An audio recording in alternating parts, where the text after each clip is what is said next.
Je vous salue, chers amis, auditeurs et auditrices. Ce matin de lundi, en ce lundi de percée, nous croyons que Dieu veut commencer avec nous quelque chose de nouveau, de différent. En tout cas, je vous encourage à commencer avec Jésus-Christ.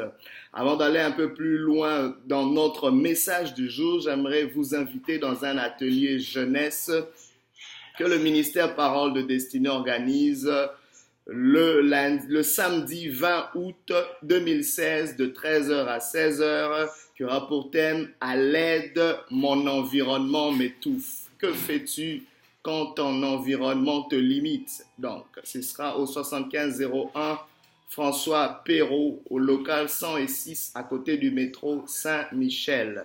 L'entrée est libre et gratuite, mais les places sont limitées par exemple, donc votre inscription est requise au 514-983-1773. Alors, ce matin, le Seigneur a un message pour nous. Il s'agit de marcher, s'arrêter et s'asseoir pour devenir. Marcher, s'arrêter et s'asseoir pour devenir. Pour ce, nous allons lire un texte dans le psaume chapitre 1er, versets 1 à 3. La Bible dit ceci. Heureux l'homme qui ne marche pas selon le conseil des méchants, qui ne s'arrête pas sur la voie des pécheurs et qui ne s'assied pas en compagnie des moqueurs, mais qui trouve son plaisir dans la loi de l'Éternel et qui la médite jour et nuit. Il est comme un arbre planté près d'un courant d'eau qui donne son fruit en sa saison et dont le feuillage ne se flétrit point. Tout ce qu'il fait lui réussit. Bien-aimés, j'aimerais tout de suite vous dire que tout homme est le produit de son environnement. Mais l'homme, dès qu'il prend conscience de sa destinée, de sa mission, a la responsabilité de choisir son environnement. C'est très important, bien-aimés, de comprendre cela. Ainsi, marcher, s'arrêter et s'asseoir représente notre environnement. Notre environnement qui non seulement nous oriente, mais aussi qui nous conditionne et qui nous conforme pour devenir. Donc, quand vous parlez d'environnement, vous devez voir une transformation. Pourquoi? Parce que l'homme devient. Dieu est, mais l'homme devient. Et c'est important pour nous de comprendre cela. L'homme devient, c'est-à-dire que dans l'homme, il y a toujours une possibilité de transformation, en bien ou en mal. Ainsi, marcher, s'arrêter, s'asseoir pour devenir. Ici, dans ce texte, nous le voyons. Marcher veut simplement montrer l'orientation. Ici, la Bible nous exhorte à être que seuls ceux qui sont heureux sont ceux qui ne marchent pas selon les conseils de méchants, c'est-à-dire ceux qui ne sont pas orientés par les conseils des méchants. Tu dois te poser la question aujourd'hui, qu'est-ce qui t'oriente? Qu'est-ce qui donne une direction, une trajectoire à ta vie? Parce que le chemin que tu empruntes va déterminer la destination dans laquelle tu vas aboutir. Ainsi, c'est très important pour nous de saisir cela. Mais deuxièmement, on nous dit, heureux est celui qui ne s'arrête pas sur la voie des pécheurs. S'arrêter, c'est le conditionnement. Qu'est-ce qui conditionne tes chemins, tes choix, tes décisions? Et troisièmement, il y a le verbe s'asseoir. S'asseoir parle de conformité. Qu'est-ce qui conforme tes façons de faire? Parfois, cela n'est pas si évident de le reconnaître. Est-ce que ce qui m'oriente est mauvais? Est-ce que ce qui me conditionne est mauvais? Est-ce que mon environnement me conforme à quelque chose de pas correct? Cela n'est pas évident, surtout quand tu es dans un environnement que tu aimes et qui est bien intentionné. Mais sache qu'un environnement peut être bien intentionné, mais mal positionné pour ton devenir. Que fais-tu quand ton environnement t'oriente et te conditionne et te conforme à quelque chose que tu n'aimerais pas devenir? Parfois, ton environnement est enrobé de quelque chose d'agréable sans pour autant t'offrir l'utile. Faisons attention, bien-aimés. Alors, nous devons ouvrir nos yeux. Mais la Bible nous montre un secret. On reconnaîtra l'arbre par ses fruits. Si tu n'arrives pas à déceler si ton environnement est propice justement à un bon devenir dans ta vie, examine les fruits que cet environnement produit. Par là, je veux dire ceci. Examine la marche, examine l'orientation. tu vas voir. Est-ce que l'orientation que ton environnement te donne amène des échecs ou des réussites? Est-ce que cela amène des pertes ou des ajouts dans ta vie?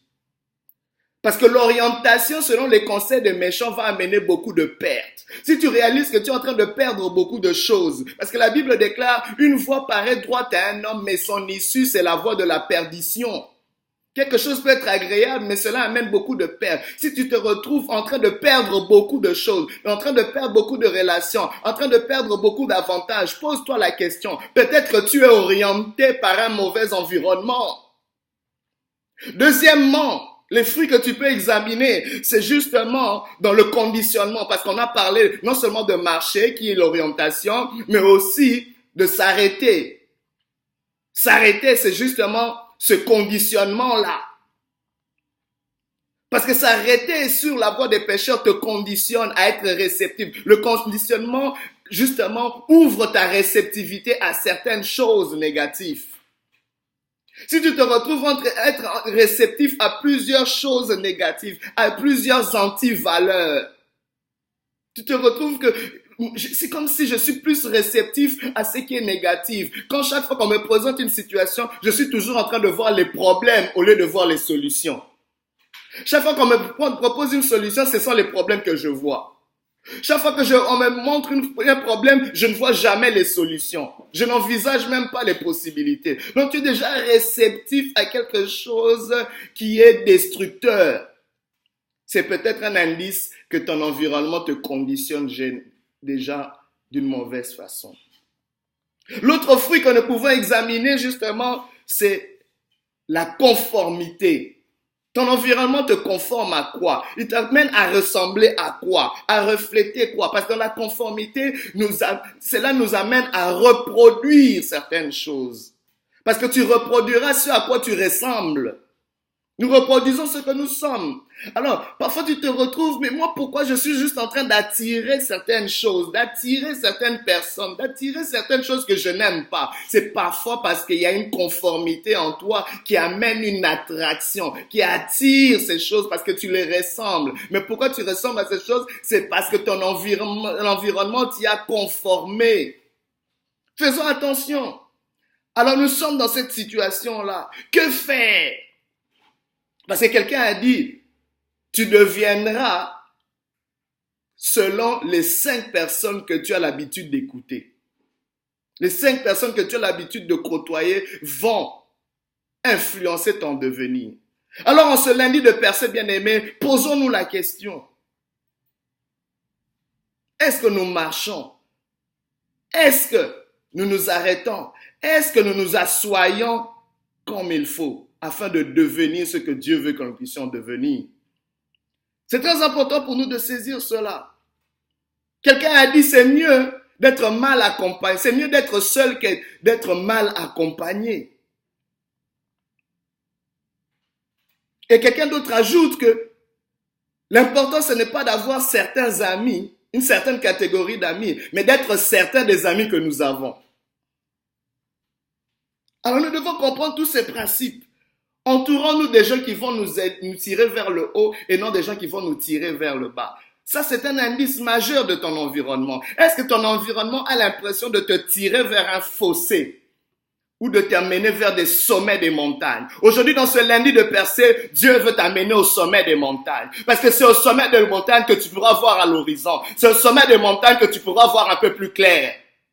La situation que tu traverses a juste besoin d'une meilleure perspective, d'une meilleure vision. Mais parfois, c'est ton environnement. Quand tu as un environnement qui peut être une échelle, qui peut être un ascenseur, qui va te propulser pour voir dans l'horizon, que tu ne vas pas mourir dans cet état. Mais si seulement tu peux lever tes yeux. Je lève mes yeux vers les montagnes. D'où me viendra le secours? La Bible nous dit. Le secours me vient de l'Éternel. Si je peux avoir un environnement qui peut me pousser à voir ce que l'Éternel a prévu pour moi, je m'en sortirai.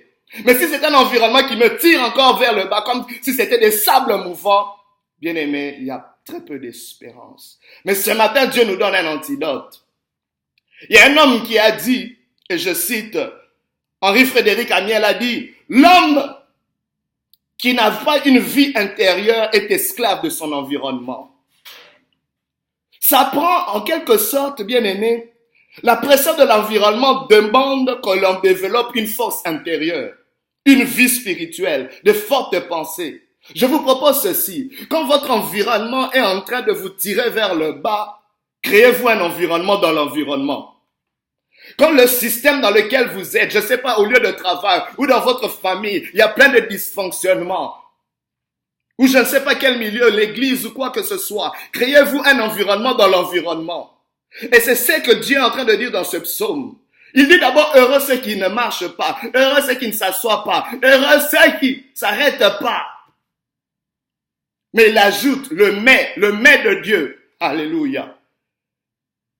Mais heureux est-il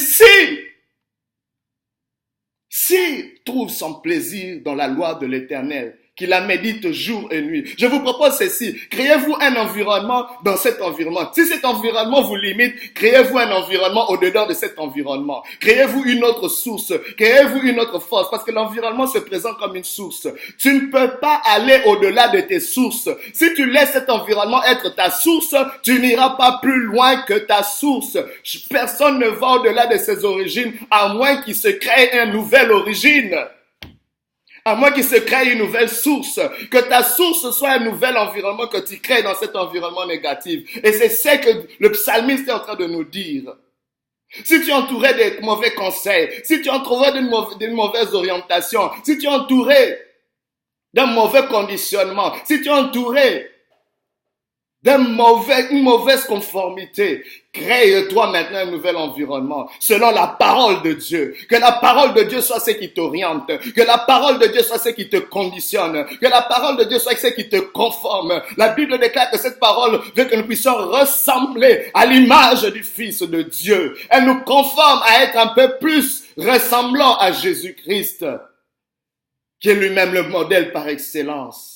Où l'apôtre Paul est en train de dire, soyez mes imitateurs comme moi je suis imitateur de Christ. Et cette parole, quand elle est au-dedans de nous, elle vient nous orienter, elle nous donne une direction, elle nous donne une vision, elle nous donne une percée, une tracée. Alléluia. La Bible dit, connais-tu le chemin, la tracée de l'aigle dans les airs?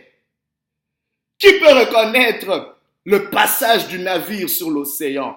Je te dis, bien-aimé, ce matin, que ta vie est un mystère. Ta vie est un mystère. Et quand tu introduis la parole de Dieu, quand la parole de Dieu devient ton environnement, elle est en train de modeler la façon dont tu fais tes business. Elle est en train de modeler la façon dont tu gères ta famille.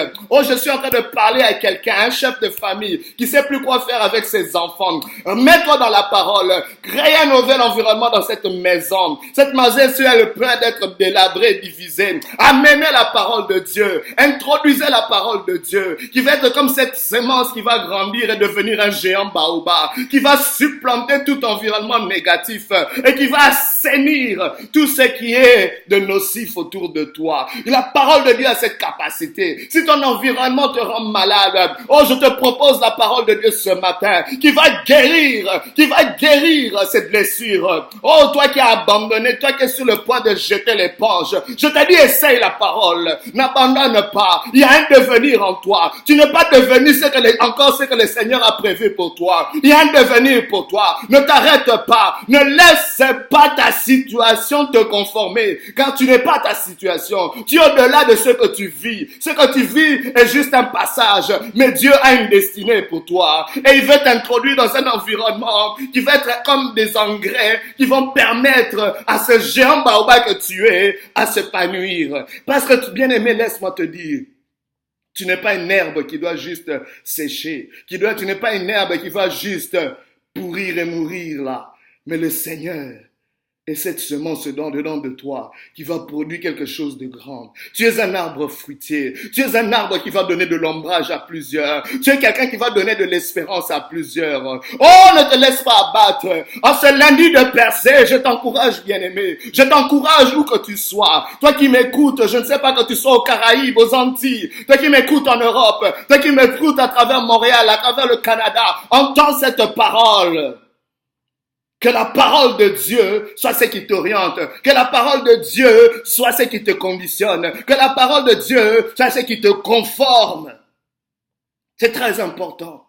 Et la Bible ajoute qu'il est comme un arbre planté près d'un courant d'eau, qui donne son fruit en sa saison et dans le feuillage de ses flétris point. Oh, ce que j'aime ici, c'est que même si tu n'as encore rien vu, alléluia, le fait de ne rien voir, quand tu es dans la parole de Dieu, n'est pas un signe que tu vas rien produire. C'est simplement un signe que tu n'es pas encore arrivé à ta saison. Oh, je te prie, j'encourage quelqu'un à persévérer encore, car ta saison arrive. J'entends un bruit qui annonce la pluie. J'entends un bruit qui annonce la pluie. Je te le déclare, j'entends un bruit qui annonce la pluie. Prépare ton champ, prépare ta maison, car il va pleuvoir. Il s'annonce un bruit qui annonce la pluie. Ta saison arrive. Toi qui as persévéré dans la parole, toi qui dis, mais je me suis gardé dans la parole, je reçois cette parole, j'écoute cette parole, mais je vais de mal en pire. Laisse-moi te dire, Dieu est en train d'établir des fondements dans ta vie, quand ta vie est un gratte-ciel. Un gratte-ciel, on le bâtit d'abord en profondeur avant de le bâtir en hauteur. Tu es descendu encore plus bas dans les enfers, comme Jésus-Christ à la croix, qui est descendu après la mort dans les enfers,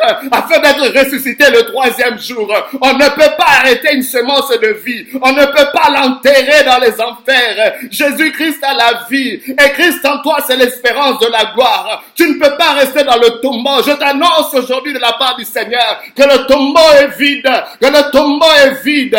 Et aujourd'hui, je déclare que les tombeaux de ta vie, que les sépulcres de ta vie s'ouvrent maintenant. Dans le nom de Jésus, sors de cette mort. Sors de cette ignorance. Sors de cette limite. Sors de ces décombres. Sors de ces ruines maintenant. Au nom de Jésus, porte, élevez vos linteaux, afin que le roi de gloire fasse son entrée. Élevez vos linteaux, afin que le roi de gloire fasse son entrée. Je prie pour toi dans le nom de Jésus. Que la main de Dieu soit sur toi maintenant. Que la faveur de Dieu soit sur toi. Et que la faveur de Dieu te fortifie. Au nom de Jésus-Christ. Alléluia.